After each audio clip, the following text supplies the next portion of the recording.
వాళ్ళు కూర్చుంటే వాళ్ళని ఏడిపిస్తూ ఉంటే ఆ మాలతి అనే యాక్చువల్లీ కథానాయకు కోపం వస్తుంది, చిన్నపిల్ల. కోపం వచ్చినప్పుడు నేను తలుచుకుంటే నేను మట్టిలో కలిపేస్తానని అంటాను. అంటే వాళ్ళందరూ కుస్తీ యోధులు, వాళ్ళందరూ కుస్తీ పట్టేవాళ్ళు. అంటే నువ్వు ఆడపిల్ల నువ్వేం చేస్తావంటే, ఆ అమ్మాయి స్కూలు ఈ లోపల గొడవ జరగబోతుంది, ఈ లోపల పెద్ద మాస్టర్ స్కూల్ మాస్టర్ వచ్చేస్తే మళ్ళీ గొడవ ఆగిపోదు. గొడవ ఆగిపోయిన తర్వాత తను అవమానం చేసిన వాడిని వదలదు అమ్మాయి. నువ్వు ఎలారా మాట్లాడుతావు, నాకు శక్తి లేదని ఎలా అంటావు అని చెప్పి మాలతి ఏం చేస్తుంటే కూర్చోబెట్టి మళ్ళీ ఛాలెంజ్ చేస్తుంది. నువ్వు రారా, ఇది కొట్టడానికి సిద్ధం అని చెప్పి స్కూల్ అయిపోయిన తర్వాత వచ్చి, ఇదంతా ఎప్పుడు జరుగుతుంది, స్వాతంత్ర సమయం అంటే before pre independence time. So అమ్మాయి వచ్చి చాలా తనకంటే ఎత్తైన వాడిని, తనకంటే బలమైన వాడిని, వాళ్ళు కుస్తీలతో లంగోటీలు కట్టుకుని అలాంటి వాళ్ళని ఒక 60 మంది అబ్బాయిల మధ్య ఆడపిల్ల వచ్చి ఎలా కొడద్దంటే పాపం అమ్మాయిని కొట్టేస్తారు, ముందు ముక్కులోంచి రక్తం వస్తూ ఉంటుంది. అలాంటిది అమ్మాయి 2 దెబ్బలు తట్టుకొని కింద పడి లేచి ఒక్కసారి రాముడు రావణాసురుని ఎలా కొట్టాడో, నాభి మీద కొట్టాడు అన్నట్టుగా ఒకసారి గుర్తు తెచ్చుకొని ఒక పిడికిలు బిగించి సోలార్ ప్లెక్సెస్ మీద గట్టి దెబ్బలు 5-6 పడదు. వాడు అలా కింద పడి కూలు పడిపోతాడు. దీంతో స్టార్ట్ అవుద్ది మాలతి క్యారెక్టర్, ఈ ఆమె సూర్యుని కబళించిందని. అంటే this shows the amazing writing ability and of madam Lakshmi ముర్దేశ్వర్-పూరి గారు. And it is so captivating, madam. The very opening pages are so captivating. It immediately drags it, immediately pulls you to finish the reading at one go. And you have done a fabulous job. Dinto manaki idi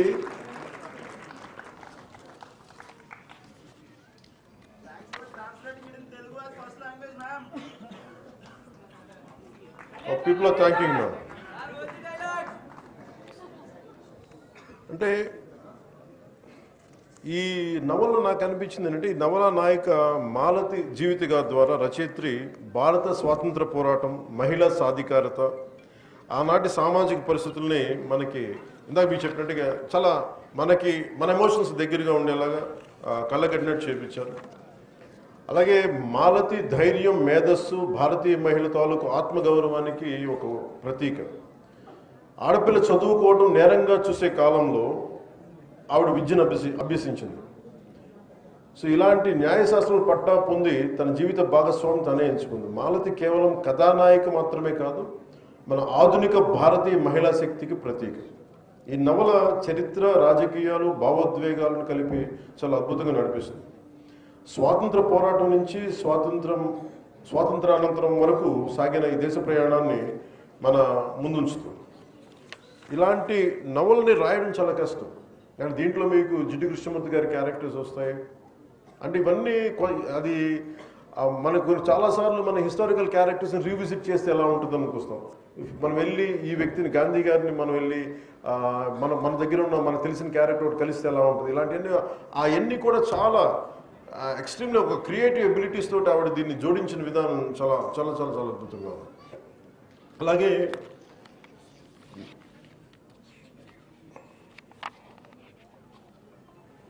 మనకి సంబంధించి ఇలాంటి పుస్తకాల ద్వారా ముఖ్యంగా ఒక Janasena party లీడర్గా కావచ్చు, మీకు ఇష్టమైన వ్యక్తిగా కావచ్చు, లేదా ఒక సగటు దేశ పౌరుడిగా కావచ్చు, నాకు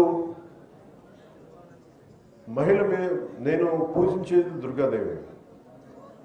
అలాంటి దుర్గాదేవి తాలూకు శక్తిగా నేను ప్రతి ఒక్క మహిళని చూస్తాను. అంటే ధైర్యాన్ని నింపుతుంది. అంటే లలితా త్రిపుర సుందరి ఎలా ఉంటుందంటే, పురుష దేవతలు కూడా భాండాసురుణ్ణి ఎవరు చంపలేకపోతున్నాము అంటే అందరూ కూడా త్రిమూర్తులు కూడా, పరమేశ్వరుడు కూడా ఒకరిలో రక్షించగలరు. అది లలితా త్రిపుర సుందరి. అలాంటి లలితా త్రిపుర సుందరి దగ్గరికి వెళ్ళి ప్రార్థిస్తే మీరందరూ యజ్ఞంలో మీరు ఆహుతపండి, దాని తర్వాత నేను వచ్చి ఉద్భవించి మీ అందరూ తిరిగి ప్రతి సృష్టి క్రియేట్ చేస్తాను, భాండాసురుడిని సంహరిస్తానని చెప్తే, ఇలాంటివన్నీ మనకి పురాణాలు కానీ ఇవన్నీ కానీ మనకి ఏం సూచిస్తాయి అంటే, మన దేశంలో మన సంస్కృతిలో ఉన్నతమైన విలువ మనం ఇచ్చేది స్త్రీకి ఇస్తాం. ఇది ధైర్యం పోతే కూడా మనకి తల్లి దగ్గర నుంచి వెతుక్కుంటాం. అలాంటి చోట నేను జనసేన పెట్టినప్పుడు మన మహిళా విభాగానికి ఏం పేరు పెట్టాలంటే ఝాన్సీ వీర మహిళ అని పెట్టి. ఎందుకంటే స్త్రీ అంటే నాకు కూర్చోబెట్టి పొలిటికల్ పార్టీస్లో మనకి పొలిటికల్ పార్టీ జనరల్గా అంటే మహిళా విభాగం ఉంటుంది. నాకేంటంటే మహిళ అంటే మహిళలు కాదు, అవసరం వస్తే నాకు మన మేడం లక్ష్మి గారు మురళీశ్వరి పూరి గారు అసలు ఆమె సూర్యుని కబలించిందిలో మహిళలాగా ధైర్యంగా నిలబడే మహిళ ఉండాలి. పోరాటాలు చేస్తున్నప్పుడు అవకాశాల కోసము రాజకీయ ఎదుగుదల కోసం కాదు, సమాజంలో బలమైన మార్పు రావాలంటే మహిళ చేయగలదు. అలాంటి మహిళలు మనకి మన జనసేనలో ఉండాలని చెప్పి అందుకనే వాళ్ళకి చెప్పడానికి ఝాన్సీ వీర మహిళా విభాగం అని పెట్టాను. ఎందుకంటే మీరు ఎవ్వరికి తక్కువ కాదు, మీరు బలమైన ఇక్కడ ఇందాక విజయ్ కుమార్ గారు చెప్పినట్టుగా ఇక్కడ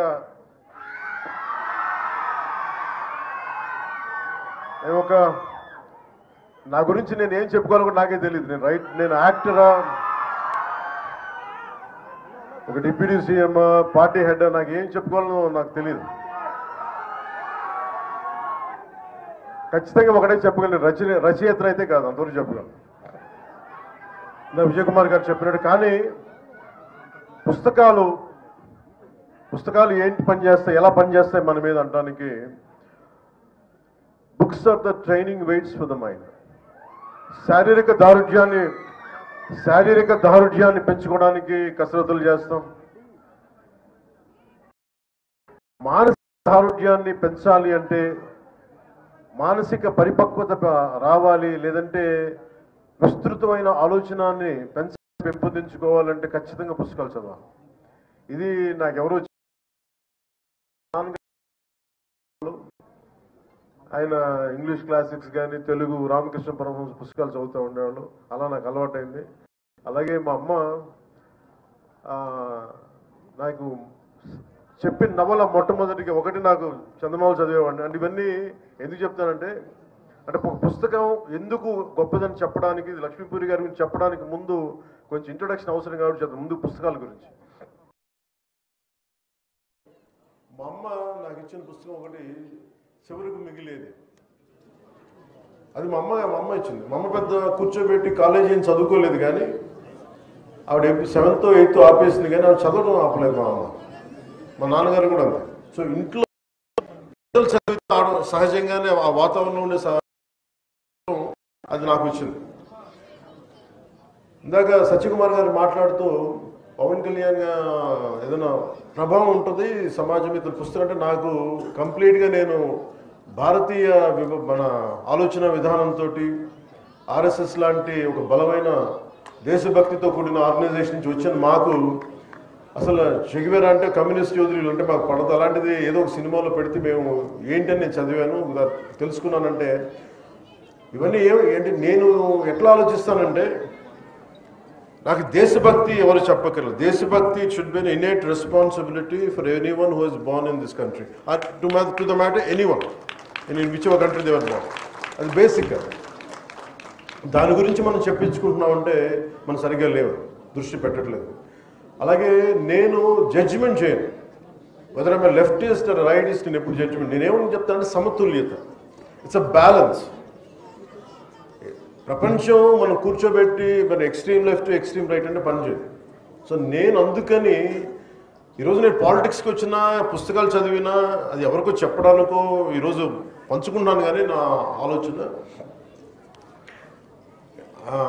ప్రతిసారి ఏముంటుంది, నేను మన విజయవాడ ఇలాంటి వచ్చినప్పుడు నేను కమ్యూనిస్టులతో మాట్లాడతాను, లేదంటే రైట్ వింగ్ మారిపోయాడు ఇట్లాంటి నేను ఎప్పుడు అట్లేదు, ఎప్పుడు ఒకటేలా ఉన్నాను. కాదేంటంటే నేను ఎప్పుడు ఆ బ్యాలెన్స్ని చూసుకుంటా ఉన్నాను.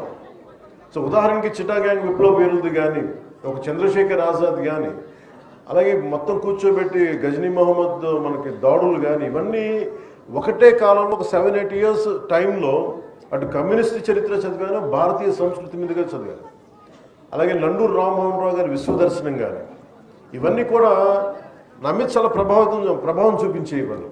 సో పుస్తకాల మీద నాకు ఒక అపరిమితమైన ఎందుకు ఇష్టం. చిన్నప్పుడు వెతికాను, మెడ్రాస్కి వెళ్తే హిగిన్ బోథామ్స్ అనో, లేదంటే ల్యాండ్ మార్క్లో, ఇక్కడికి వచ్చిన తర్వాత యుఎస్ లాంటి వెళ్తే బాన్స్ అండ్ నోబుల్స్ అని అలాంటి పుస్తకాలకి వెళ్ళి వెతికేవాడి పుస్తకాల కోసం, తపన పడతాను పుస్తకాల కోసం.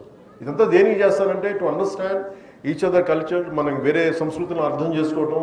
అన్ని జీవితాలను మనం బతకలేం, కానీ ఒక్కొక్క పుస్తకంలో రాసే జీవితం దానికి సంబంధించిన అంశాలు మనల్ని చాలా ప్రభావితం చూపిస్తాయి. అలాగే మనకి పొద్దున్నే చదువుతా నేను వనవాసి అనే విభూతి భూషణ్ బందోపాధ్యాయ గారిది వనవాసి పుస్తకం చదువుతూ వచ్చాను. దాంట్లో అది ఏముంటుందంటే అది తెలుగు ట్రాన్స్లేషన్ అది. అలాంటిది ఆయన గురించి చదువుతూ ఉంటే మనకి 1914-20లో ఎలా ఉండేది కలకత్తా, అప్పుడు పరిస్థితులు ఏంటి, అప్పుడు ఆలోచన విధానం ఎలా ఉండేది, ఇట్లాంటివన్నీ మనకి చాలా అవగతం అవుతాయి, చాలా అర్థమవుతాయి. అలాంటిది మనకి ఈ రోజున మేడం లక్ష్మీ ముర్తేశ్వర్ పూరి గారు రచించింది ఆమె సూర్యుని కబళించింది అనే పుస్తకం. అంతకుముందు కొంత అవగాహన ఉంది, కానీ ఈరోజు మరి తెలుగులో తిరిగేస్తూ ఉంటే నాకు ఒకటే అనిపించింది, ఆమె సూర్యుని కబళించింది అంటే నాకు ఎంత శక్తి ఉండాలి. ఎవరు సూర్యుని కబళిస్తారు? అత్యంత శక్తివంతులు, అది హనుమాన్జీ, బజరంగ్ బలి. అంటే ఆయనే వెళ్ళి సూర్యుని కబళించడానికి వెళ్ళాడని చెప్పి, అంటే ఇది ఏంటంటే ఒక ఎక్స్ట్రీమ్ ఒక కంపారిజన్. అంటే నువ్వు సాధించదలుచుకుంటే సూర్యుడిని కూడా మింగేయగలవని ఒక ధైర్యం చెప్పడం దీని వెనక ముఖ్య ఉద్దేశం. అంటే ఇందాక మన సత్యకుమార్ యాదవ్ గారు చెప్పిన చాలా గొప్ప మాటలు చెప్పారు, గుర్తు చేశారు మనకి. మనం ఎప్పుడు కూడా ఇంగ్లీష్లో మిస్టర్ అండ్ మిస్సెస్ అంటామని చెప్తాం, కానీ తెలుగులో మటుకు మనం ఎప్పుడు కూడా మన దేశ సాంప్రదాయంలో మనం ఎప్పుడు స్త్రీనే ముందు పెడతాం. ఇది మాతృస్వామ్య వ్యవస్థ. అందుకే భారత్ మాతాకి జై అంటాం తప్ప భారత్ పిత అని మాట్లాడడం, భారత్ మాతే అంటాం మనం. అంటే స్త్రీకి మాతృస్వామ్య వ్యవస్థకి మనం ఇచ్చే అత్యంత గౌరవం. అలాగే ఆమె సూర్యుని కబళించింది అని అంటే ఇది ఎంత ఇన్స్పైరింగ్ టైటిల్ అంటే ఆవిడ సూర్యుని కబళించడం ఏంటి, ఇలాంటివన్నీ ఫస్ట్ చదువుతాయి. మనకి చదివే వాళ్ళకి ముందేంటి ఎలా ఒక టైటిల్ ఎలా ఉండాలి అనేది అంటే మీకు నచ్చుతుంది. ఓజీ అంటే ఏంటని మీరు ఎట్లా సినిమా పరంగా మీరు ఆలోచిస్తారా అంటే అదేంటంటే అట్లాగా ఎప్పుడు ఒక పుస్తకం టైటిల్ అదే ఫిల్మ్ టైటిల్ ఏదైనా సరే ముందు మనల్ని